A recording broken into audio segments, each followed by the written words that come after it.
Oh gosh, where do I even begin with this duel board? Hey, what's up everyone? It is I'm the one and only Sonic the Hedgehog here, and I'm of course back for some more of yet again for the likes of the Mexi Toys videos. Ladies and gentlemen, welcome back for some more of Let's Play of Mario Party 3 for the Nintendo 64.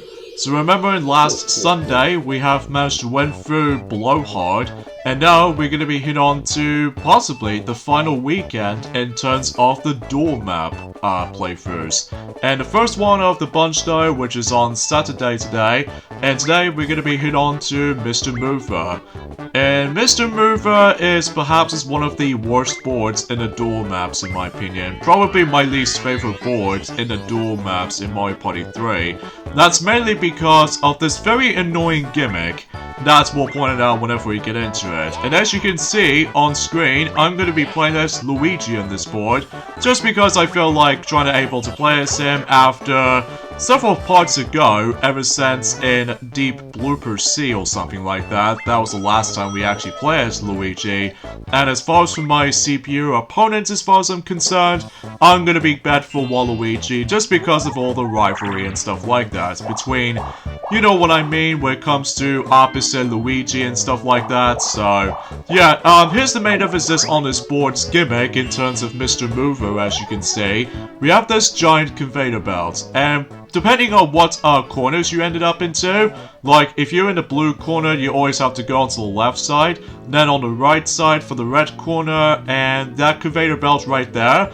Usually depending on how much turns, usually when a turn ends, the conveyor belt actually starts to change directions. Like the first turn is obviously aiming to the left, and then on the next turn it'll aim on to the right, and oh no, it's just a bit of obnoxious to go through for this board. And that's why that most fans or any players out there really despise this board so much, just because of this very annoying gimmick. So, but at least we're hoping we can able to make this board as quickly as possible, if depending on the forms of certain situations, for mostly for everything. So in this case, looks like Waluigi's gonna switch partner positions, as you can see. So in this case, it's now that Piranha Plant is now gonna go on to the back. So God knows if we're able to actually get the higher roll from that particular point until whenever we're able to finish that Piranha Plant off, like I just did there, and also just managed to able to lose one heart piece for Waluigi, so that'll be my part of the bet. So hopefully we will take the Piranha Plant down. So, it's pretty obvious what today it is. It's the fact that today's day is, of course, the 27th of February today, in this case in 2021. We only got 2 more days left until, March. In this case, the very beginning of spring.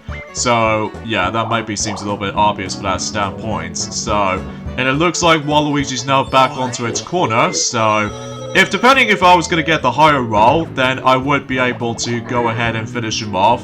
Well, usually, and so when I say that, well, we'll point it out whenever we continue on with this particular nightmare of this board. And it looks like Waluigi for some reason is gonna place Thwomp on front of him. That doesn't look right for that strategy, because otherwise, if I get the higher roll, and then sure enough I'll able to beat him from here. So, but even then though, if I go onto the left conveyor belt, then it'll lead me straight towards him, so 5. Okay, seems not too bad though. Even though I might actually miss out on that, the replacement partner, but that's fine because Goomba can do the job for me.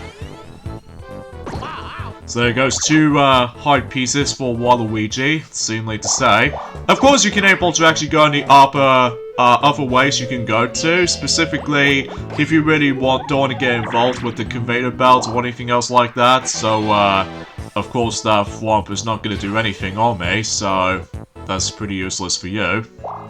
Wait a second, that reminds me of something. You notice on that time length, I have no idea why with what's going to happen for the sake of this board. But I don't know. It finishes this the whole entire quick game! Wow, that is by far the quickest game of the bunch. Like literally, we just finished him off until likely 4 turns. 4 turns in this whole entire board. Wow, no minigame in sight. That is super duper fast. Even though it takes me about 5 or so minutes for that particular board, or somewhat lesser than that. But I have no commented on there, or I've seemed to lost count, so that was anticlimactic right there as well, so anyways, let's see right here, and yeah, it looks like I am pretty much flawless at it, so yeah, that's actually an interesting game. Even though there's not much else to say for news-wise, but yeah, this is kind of a strange game. That is seriously strange. Like, usually I get really decent rolls, but I still managed able to caught up to Waluigi. But apart from those side of things though, yeah, not much else to say. I'm almost like speechless all of a sudden. So anyways, let's have a look at the results, and I believe that once again we have no mini games to begin with, so in this case no game coins, and it's just the whole bunch of spaces that we have not even land on. No reverse spaces, no game guide spaces, no minigame spaces, and no, well, usually Waluigi managed to land on the happening space for sure, but that's actually kind of a weird game. So, I suppose, this is probably going to be the shortest video of this Let's Play. So in this case, we got the endings up here. So join me tomorrow for more of Let's Play of Mario Party 3. We're going to be moving on to the final board in terms of Mario Party 3 dual maps is Backtrack. So I'm very glad that Mr. Mover is done and over with. So I'll see you guys tomorrow. Later, fellas. Seriously, that was quick.